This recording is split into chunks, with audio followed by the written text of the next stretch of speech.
మనం ఇచ్చే తాంబూలం కొంచెం యూనిక్గా డెకరేట్ చేసి ఇస్తే ఇచ్చే వాళ్ళకి మనకి ఒక సాటిస్ఫాక్షన్ ఉంటుంది, తీసుకునే వాళ్ళకి హ్యాపీగా ఫీల్ అవుతారు కదా.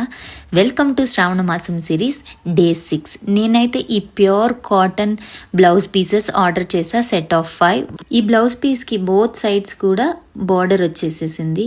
క్వాలిటీ అయితే చాలా బాగుంది. అండ్ నేను పసుపు కుంకుమ తాంబూలంలో పెడతాం కదా, సో దానికోసమని ఇప్పుడు ట్రెండ్లో ఉన్న క్యూట్ లక్ష్మీదేవి అమ్మవారి పసుపు కుంకుమవి ఆర్డర్ చేశాయి ఇవి. అండ్ అలాగే తాంబూలం అనగానే మనకి గుర్తొచ్చేవి గాజులు కదా, సో ఈ థ్రెడ్ బ్యాంగిల్స్ అయితే అందరూ యూస్ చేస్తున్నారు కదా అని థ్రెడ్ బ్యాంగిల్స్ కూడా తెప్పించేశాను. ఇవి కూడా సెట్ ఆఫ్ 5 వచ్చాయి. మంచి బ్రైట్ కలర్స్ ఇచ్చారు అండ్ ఫినిష్ అయితే చాలా బాగా ఇచ్చారు అండ్ చాలా బాగున్నాయి. ఇవి హ్యాండ్ మేడ్ కూడా. ఇప్పుడు ఈ మూడింటిని ప్యాక్ చేసేద్దాం. ఫస్ట్ నేను బ్లౌజ్ పీస్ని ఫోల్డ్ చేసి మనం శారీ ఫ్రిల్స్ పెట్టుకుంటాం కదా, అలాగా ఫోల్డ్ చేశానమాట.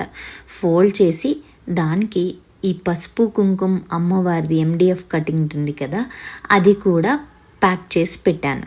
అండ్ ప్యాక్ చేసి దానిపైన మెటాలిక్ వైర్ గోల్డ్ కలర్లో దొరుకుతుంది, అవి కూడా లింక్స్ ప్రొవైడ్ చేస్తాను, వాటితోటి ర్యాప్ చేశాను అనమాట.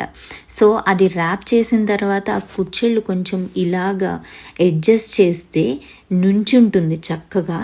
దానిపైన నేను బ్యాంగిల్స్ యాడ్ చేశాను. ఇచ్చే తాంబూలాలన్నీ అమ్మవారి ముందు ఇలా డెకరేట్ చేసుకుంటే చాలా డిఫరెంట్గా యూనిక్ స్టైల్లో అనిపిస్తుంది. ఈ ఐడియా మీకు ఎలా అనిపించింది? నచ్చితే ఒక లైక్ ఇవ్వండి, ఆర్ ఎల్స్ మీకు ఈ లింక్స్ కావాలంటే లింక్ అని కమెంట్ చేసేయండి. Thanks for watching.